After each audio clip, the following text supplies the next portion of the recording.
This is the art of startup war. And my name is Brian McMahon, your host and sensei. Here is what we know. 98% of startups will fail every single day, and mostly due to reasons outside your control. The Expert Dojo Startup Accelerator, we look to even up the playing field by sitting down with the greatest minds in startup investment right here in our studio in Silicon Beach, where we look to shine a light on your path to success. Now, our guests each week have invested millions of dollars into startups and are the most respected investors in the world. Now, they share all they know with you, the listener. So join us on Tuesday mornings at 10 o'clock Pacific Standard Time, starting off your week winning the war against startup failure. Welcome back. It is another Tuesday morning. It's 10 o'clock. Again, we have another phenomenal investor here. Again, we're going to spend the next 30 minutes focusing only on how can you make your journey through startup better. But again, another exciting one because we're going to focus on crypto. We're going to look at ICOs.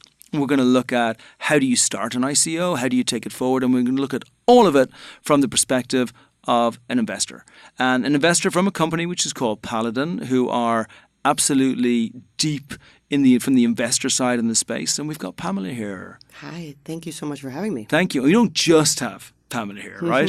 We've got Poco Chanel here as well. My sidekick. Listen, so here's what's so beautiful about this. All of you now know that we go into a fridge and it is the true test of greatness of any investor not to run away and say, what the heck are we doing a podcast in? But Pamela goes one step further and brings in this beautiful dog. So there's actually three of us in here as well. So we're going to get three perspectives, right? And Poco is loving it. She's got a lot to say about crypto. Yeah, she's going, this isn't a podcast studio. This is a dog home. You know, I put Poco on the blockchain as a test. This was really interesting to me. There's a platform called the Waves platform. Yeah. Where you can, in essence, tokenize anything. And I did it as an experiment to see how easy is it to tokenize something. Yeah. And particularly on Waves. So it just asks you, what is your asset? I said, Poco Chanel, my dog. And then it says, how many shares do you want to break her into? And I broke her into 10. Yeah. And so there are 10 shares of Poco available to trade on the Waves platform if someone wants 1/10 of my dog. How do you price it? No, there's no takers right now. I've got no buyers. I've also put up a couple of my friends. You know what? I might put up my son. Yeah, right. No takers. What do you get for an 11-year-old? I don't know. But right now, I mean, look at that face. You'd think that I'd be inundated with. Yeah, don't take it personally. Honestly, It's like my whole life. It's fine. It was a really funny experiment to see. God, it was just that easy. It took about 5 seconds to tokenize Poco Chanel. Unbelievable. Mm-hmm. But it's a little bit harder to tokenize some of the ICOs coming out today, right? Oh, Can absolutely. you tell me a little bit about, I know we spoke beforehand, and the whole reason that you created the company was to help entrepreneurs feel safe and also to help investors feel safe investing in the ICO companies, because it's really hard. Yeah. Can you speak a little bit more about that and kind of where you've taken it to since? Yeah. So my original background, I grew up as an investment banker in New York, Yeah. right? Creating traditional securities, so Yeah. creating stocks and bonds. Yeah. And having that background and then coming into the crypto space as an investor was a real shock because at the time in 2017, investing in an ICO from the investor point of view looked like this. You heard an idea, you got excited about it, someone sent you an Ether address, Yeah. and you literally sent Ether out into the globe somewhere, Yeah. and you hoped to God that someone got back to you at some point. Incredible, right? So it was a huge amount of trust that the company existed and that you were sending the money to the right place, and you really got kind of nothing in return. At some point, a few months later, you'd get maybe a SAFT agreement, and then at some point, a few weeks later, it would start to trade somewhere. You had very little investor communication with the company, so it was a really jarring and nerve-wracking process. Yeah. It's a pretty awful process, actually. It is. And again, as an investor, you spend so much time selecting and honing, and this is a lot of money. You're sending off $100,000 or $500,000 at a time. So for us, those are reasonable amounts of money. Yes. I think the industry grew up on these crowdfunding concepts and the ethos of lots of people throwing in $10. And it grew up in that way But now people weren't putting in $10. These were now accredited investors putting in $500,000. Yeah. But it never matured systematically and with a protocol for that type of investment. Yeah. It just so happened that at the same time I was noticing that, turns out the SEC was noticing that too. Yeah. Okay? So at the time that I built Paladin Trust, it was to solve the following problem. As an investor, I would send off, call it $500,000 to an ICO. Yeah. Ethereum at that time would be at $600. By the time the ICO was completed, or we got something in exchange, let's call it, Ethereum would be at $1,200. Yeah, wow. Who owned that gain?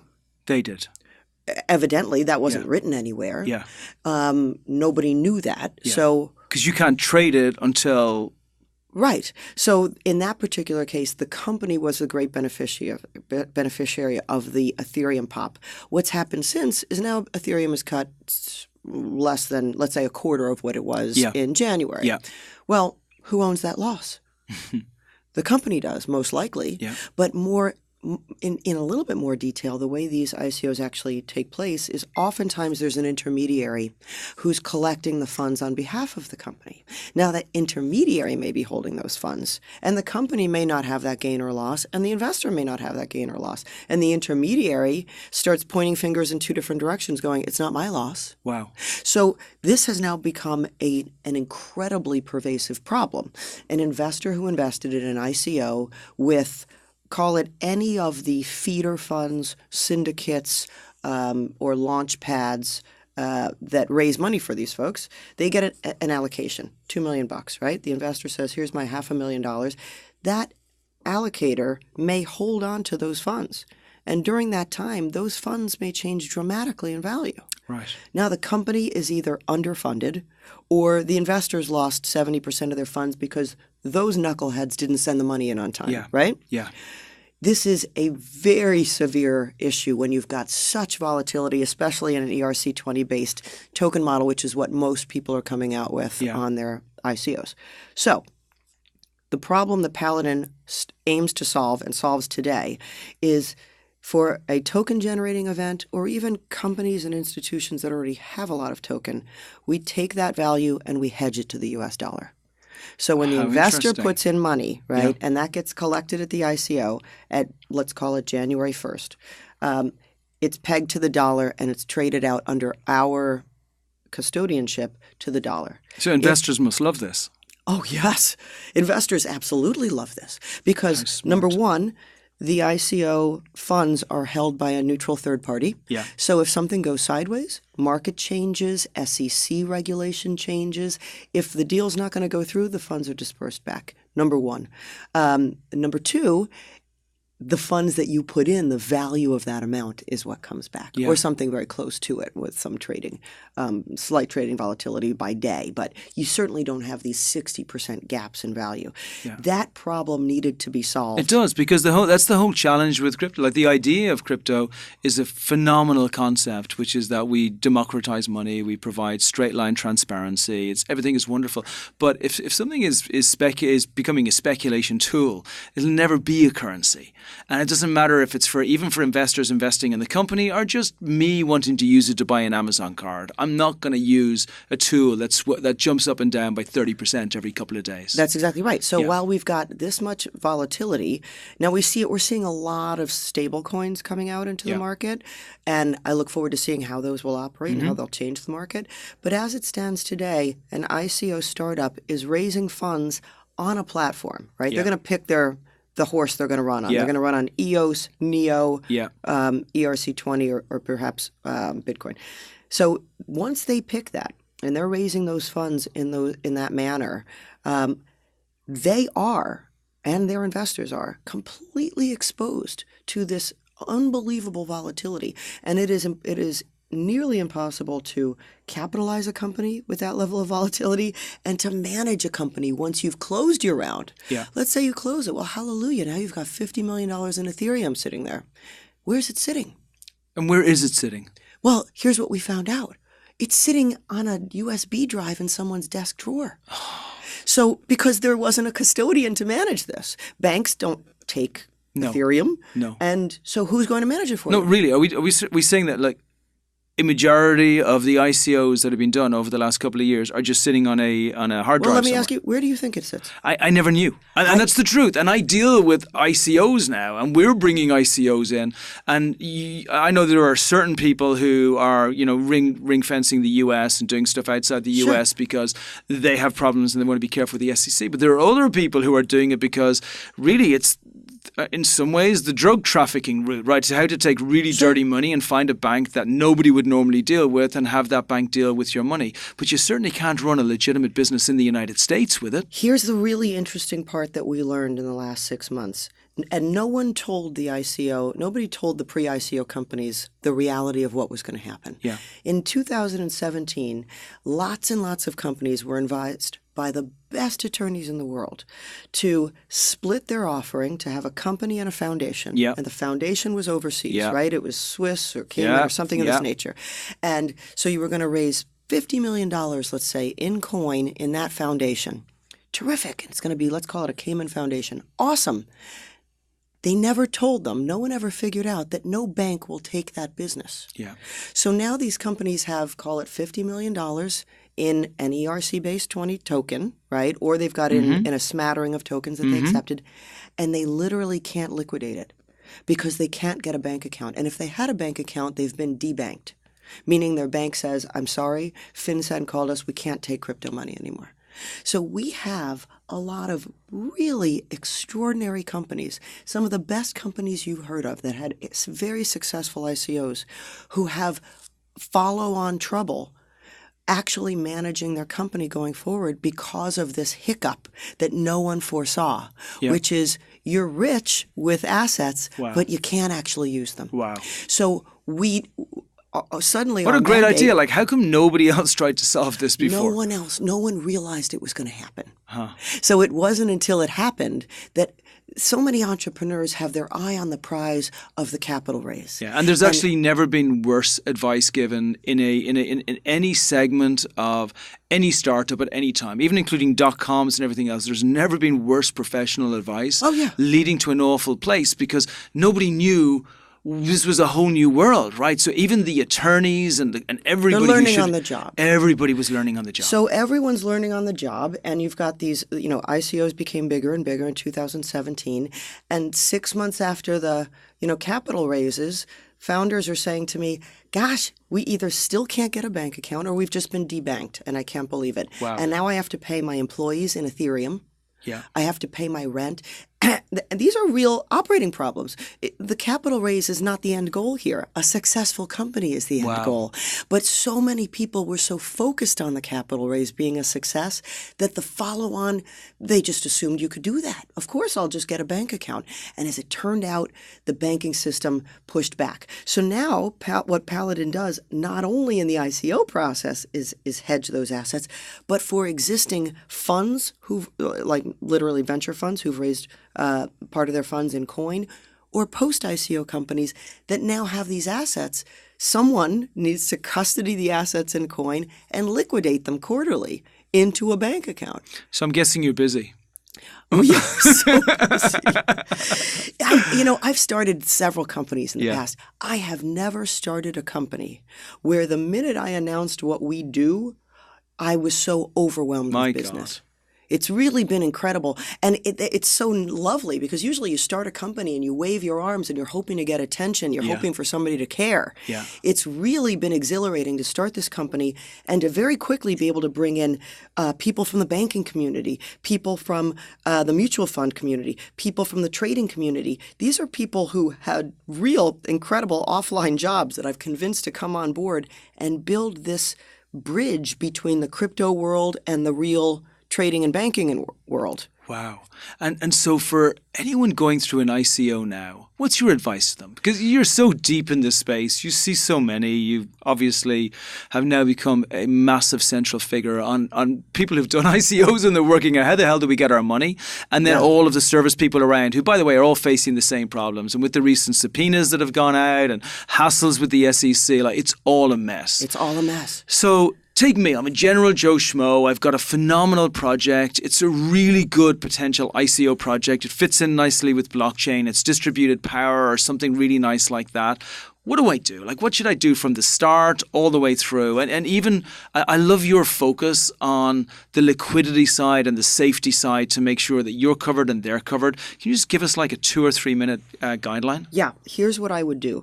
Firstly, you want to work with the best advisors and launch pads to get you, let's say, game ready. Okay. Yeah. So don't think you can do this on your own, and don't think that you can cut corners. But how do you find them? Everybody's the best advisor. Suddenly everybody with 30 seconds of training has become the greatest advisor in the universe. Well, I would argue that ARC Advisors and Consensus and some of these other folks that we've all heard of. Take the established people. The established folks are really, really great. Yeah. All right. That's really where you want to start. Yeah. But most importantly, because we now go out to those guys and we educate them, because they don't realize it. Once a company's gone ICO, right, they take their shares, they sell them, they're on to another company. They don't realize the operating trauma that we're dealing with after. So we're educating those folks now. So my next advice is use a custodian. So it doesn't have to be us, but I highly recommend using a custodian, and here's why. Number one, we saw the SEC proclaim very clearly in the Munchie ICO debacle that the only reason they did not prosecute the founders of the company is because the funds were held separately and immediately returned to investors. Okay. So number one, don't touch the funds. Have a third-party custodian manage the ICO, just the taking of the money. Yeah, okay? This is great advice, by the way. Number two, I can't tell you how important the KYC process is. If you're not familiar with what that means, know your customer and AML, which stands for anti-money laundering. Yeah. What a dry, boring, horrible conversation to have, right? No one wants to talk about this. It's the bane of everyone's existence. Let me tell you, it is the difference between getting a bank account later and not. Or going to jail or not. Correct. Because you technically are a money launderer yourself if you're taking money from if you take money from the wrong people. So there are a lot of KYC, AML software providers out there. Yeah.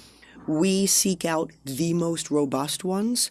I highly recommend any ICO company spend a week doing nothing but diligencing the right KYC AML company because they will make or break your company's banking future. Yeah. We have companies now that we are going back and re-KYC AMLing their investor base because the original solution they used was not robust enough for the banks that need more. Okay? Yeah. So start early, start clean, and the cleaner you are at the beginning, the easier it is for companies like us to get you a bank account and to get you banked. Yeah. That's the most important part of this, is to treat everything treat your capital raise as if an investor may sue you later. Yeah. Coming from the investment banking world, we did every IPO knowing that if the stock went down, we would get sued, right? That's the way it goes. You do an IPO, the stock plummets, everybody gets sued in an investor case. Really? Just the way it goes. I like that. It's just the way it goes. Assume, you're going to get sued. That you are going to get sued by someone. So assume that as great a product as you have, the coin may plummet. And that person is going to want their money back, the exact amount they gave you. The faster you can give it to them and the quieter you can make them, the better, right? Yeah. There are law firms right now that are doing nothing but trolling for big successful ICOs to go after them. Wow. There's one firm in Florida that's done this with Kraken, Coinbase. I mean, you can just literally read their website. And they just find investors and they go after them. Yeah, correct. Wow. So, and those are all the Tezos case, those are class action suits. I'm really glad we're talking about this, because a lot of the conversations that I have and we hear on a daily basis are about people talking about, we do an ICO, we raise the money, we create the community, we then make sure that we reach out to investors, we tell them, but this is the real life of, it is an IPO, yes, really. It is. You have a public offering, which means you now have a public duty, which means it's no longer your Auntie Fanny and your Uncle Jimmy who are actually helping you with your money, and even a venture fund who's been in the game long enough to know that actually only 1 in 20 is going to go ahead. These are real investors who don't understand that rule, and they want their money back and they want to get the returns you promised them. And they will sue the pants off you if you gave them a timeline that you don't meet your milestones. Yeah. Oh, yeah. Firms have gotten sued for timeline milestone slippage. They've gotten sued for just plainly not being prepared. Remember, if you're taking $50, $100 million, right? I'm seeing groups of 5 people who are developers take $50 million. Okay. Do you have a CFO? Well, no. You know how many CFOs want to join a crypto company? 0.0. Are you serious? Not a lot of CFOs understand crypto. Okay. So they're not dying to leave their job at Xerox, right, to go run whatever. Yeah. So now you have no treasurer, you have no controller, you have no CFO. You've got more money than a company your size should have, in essence. Yeah. So who's hedging that? Who's keeping that for you? Who's doing the treasury management? That's really where we come in, is we are the adult supervision for companies who have accelerated faster than they probably should have, right? Yeah. In the old world, no, it's hard because you're going from pre-seed to Series C. Yes. In 6 weeks. In 6 weeks. An investor would say, here's $2 million now, and here's $2 million if you meet these milestones. That's the way it used to work. Yeah. Well, now, with the exuberance that we see, people are going from 2nd grade to 12th grade. Yeah, and it's a different animal as well, because as you go through, we specialize in pre-seed, seed, Series A. We're really good at pre-seed, seed. We train cage fighters. And then Series A, we're okay at because it's close enough to pre-seed and seed that you're kind of dealing with the same people. We are terrible at Series B, C, and D. We're terrible because you just can't put me in a boardroom with people because I'm a different animal at that stage. And it's very similar to the entrepreneurs themselves. Oh, yeah. It's that it requires a different CEO. Whether it's learned or whether you bring somebody in, it requires a different CEO to manage a Series C company from a pre-seed company. And nobody's dealing with that issue. We're pushing them straight in there. Well, and then we blame the entrepreneurs. And they're going, we didn't know. We were just starting a company. Here's what I'm waiting to see happen. So in the venture world, when I started a technology company in 2001, and Benchmark was our Series A investor, and I'm the only founder, right? They're looking at me. I've got a target on my back. They want me the heck out very fast. You're 29 years old. Get out of here, kid. We're going to, right? And they have the power to do it because there's a board, right? Now, with no board, because by the way, when I was 29, I didn't want to leave as CEO. Yeah. No, I was pissed off. Yeah. No, I can run this company. Yeah. You know what? I couldn't run that company. Yeah. Yeah. But if I'm starting a company now, and it's an ICO, and there's no board. Nobody's going to tell you. Nobody's going to kick me out. I can't be kicked out, really, unless there's some really horrible dispute between the founders. So you've got not well-seasoned tech entrepreneurs with, big swords, right? Too much money and big ideas, and no way to ask them to step aside and mature the company. I don't know how that's going to work over time. No, I love this conversation. The only thing I hate about this conversation is I need to take you inside now because our panel is starting without us 2 minutes ago. Sorry. No, I'm sorry because I want to have this conversation for 2 hours. Look. Every one of you who listen to me every single week and you listen to a bunch of podcasts, for any of you who are thinking of cryptocurrency, without question, of every podcast I've ever done, this is the most important. If you don't do this part right, it doesn't matter if you do every other part. Everything else that we teach you, everything else that we tell you, you could do it all perfectly. If you miss this, you're screwed. And I have a great friend who always says to me, he goes, look, there's 2 things that you never want to happen. You never want the SEC to know your company's name, ever. Right. And you definitely never want them to know your name, ever, in your whole life, okay? It's the IRS, you can deal with that stuff sometimes, but the SEC knows your name. Will jack you up. You are over. And he compares it with Casino when Joe Pesci gets in the little black book, right? He says, you're in the black book. It's over. That's right. You're done. And as an entrepreneur, your life is finished because you're done forever. So I really appreciate you coming on. I really appreciate you sharing. For any companies who are doing ICOs, can you give your details out, sir? Are the company details out so they can contact you? So the company name is Paladin Trust, which is spelled Paladin Trust. The Paladins were the 12 guards of Charlemagne. Yeah. So paladintrust.com, and my email is pday, my first initial, and my last name, Pamela Day, at paladintrust.com. And I'm happy to be of service. Yeah, and Poco Chanel will be there for you as well if you got any.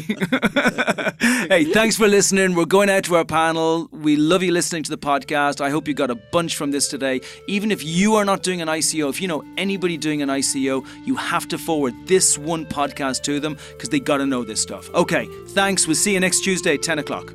Thanks for joining us. If you know any other entrepreneur equally ambitious as you, then share this podcast by paying it forward to other entrepreneurs who are building your own army. Now, as always, our website, expertdojo.com, is packed with information to help you grow your business, find investment, and train for victory. We also walk our talk and invest in startups every year in our accelerator here in Silicon Beach.